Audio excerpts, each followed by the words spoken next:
Ciao a tutti, io sono Paolo e bentornati sul canale Cibo Dentro. Oggi torta d'estate, senza uova e senza cottura in forno. Fresca e leggera, viene guarnita con la frutta di questo periodo, i lamponi e le more.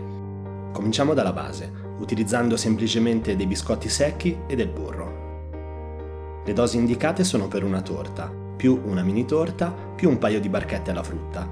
Quindi se volete fare solo una torta, dimezzate le dosi. Fate sciogliere il burro in un pentolino e aggiungetelo ai biscotti che avrete ridotto a polvere grazie al frullatore. Mischiate il burro in modo che tutta la polvere di biscotti si impregni bene, poi versate il composto in una tortiera dal fondo rimovibile oppure direttamente in uno stampo in silicone per poter togliere facilmente la torta una volta raffreddata. Pressate il composto di burro e biscotti prima ai lati della tortiera in modo da formare i bordi della torta il più compatti possibile. Livellate l'altezza e lo spessore del bordo. Poi aggiungete altro impasto e formate il fondo della torta. Mettete poi in frigorifero e lasciate raffreddare almeno un'oretta.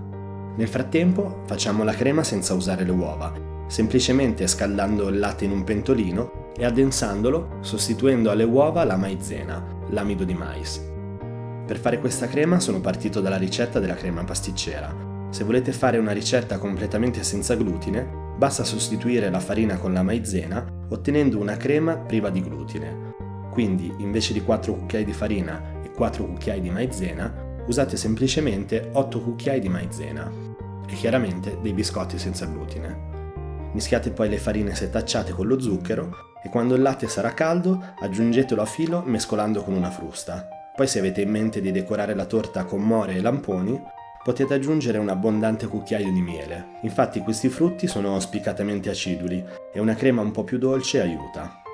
Rimettete ora il composto sul fuoco e continuate a mescolare. Portate a bollore e tenetelo per 4-5 minuti. Sentirete che la crema man mano si inspessisce, diventando sempre più densa.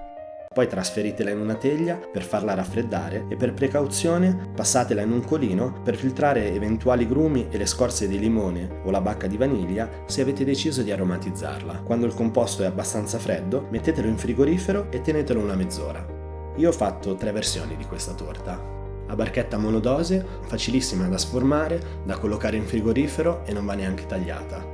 Non fa l'effetto di una torta intera, ma secondo me una decina di barchette sono sicuramente più pratiche e comode. Poi ho fatto una torta quadrata e se non avessi avuto lo stampo con fondo rimovibile, confesso che avrei avuto seri problemi a sformarla. In alternativa vi consiglio lo stampo in silicone, come quello delle barchette, solo un po' più grande.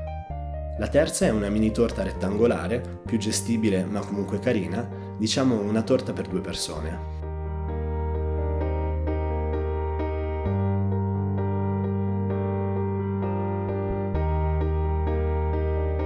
In tutti e 3 i casi comunque farcirle è semplicissimo. Riempiamo il fondo con la crema e livelliamo. Potete anche usare un sac à poche, ma onestamente non ne vedo la necessità in questo caso.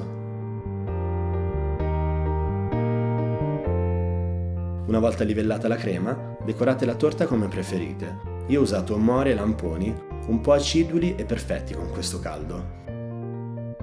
Se avete modo di fare una gita nei boschi, da metà giugno in poi, le more le trovate in mezzo ai rovi. Ed evitate di spendere un capitale al supermercato. In alternativa, anche i frutti del gelso fanno la loro bella figura.